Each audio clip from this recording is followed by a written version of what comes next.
Singapore, the recently announced partnership between Uber and ComfortDelGro could pave the way for all taxis in Singapore to offer dynamic pricing, or fares that fluctuate with demand. Since March, close to 10,000 taxis from the 5 other taxi firms have started offering dynamic pricing if they are booked through the Grab app.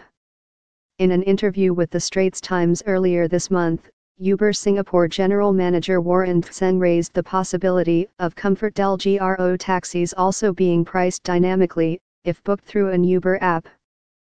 Called Uber Flash and already launched in other countries such as Malaysia, it will dispatch the nearest car or taxi to passengers. Mr. Tseng said that deregulation in Singapore's taxi industry has now made taxis a complement to and a better fit for Uber's product offerings, compared to when it first started here in 2013. The old Uber taxi platform was, basically, you book a metered taxi. But now there's deregulation, so the pricing has more flexibility, it can work along dynamic pricing and things like that. These changes have resulted in us shifting and pivoting our strategies as well, he said. While its main business was private hire car rides, Uber previously incorporated taxi bookings in its app, under an Uber taxi option, in 2014. However, the feature fell into disuse, and a recent check by the Straits Times found no cabs available for booking. ComfortDelGro declined to comment when asked about changes to its taxi fare structures. Of the 6 cab companies in Singapore, it is the only one which has held out against dynamic pricing. Instead, it launched a flat fare option for bookings in April, which are based largely on meter rates.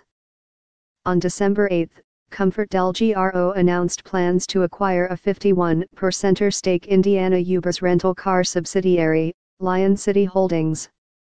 With the joint venture, which is subject to regulatory approval, the two firms intend to make taxis and private hire cars available on each other's app platforms. As of October this year, ComfortDelGro has more than 14,300 taxis under its Comfort and City Cab brands. Uber has 14,000 cars in its Lion City Rentals, LCR, fleet, the main supply of vehicles for the app, which is run by Lion City Holdings. Observers see the Uber-ComfortDelGro's tie-up as a response to Grab, which has partnered the other 5 cab firms, SMRT, Transcab, Premier, Prime, and HDT Singapore Taxi. Associate Professor Chu Junhong, from the National University of Singapore Business School's Department of Marketing, said, Grab currently provides services for both taxis and private cars. It seems Grab is taking an upper hand in this war, likely at the cost of ComfortDelGro and Uber. In order to better resist competition, a joint venture seems to be a viable solution. But Mr. Tseng said the tie-up with ComfortDelGro is not about the competition. Besides a better fit between Uber and taxis, he said LCR can leverage on ComfortDelGro fleet management expertise, including insurance, vehicle maintenance and repairs, to help the company reduce costs and keep rental rates affordable for drivers. Singapore University of Social Sciences transport researcher Park Byung-jun said it will be a challenge for ComfortDelGro and Uber to agree on a pricing system for taxis.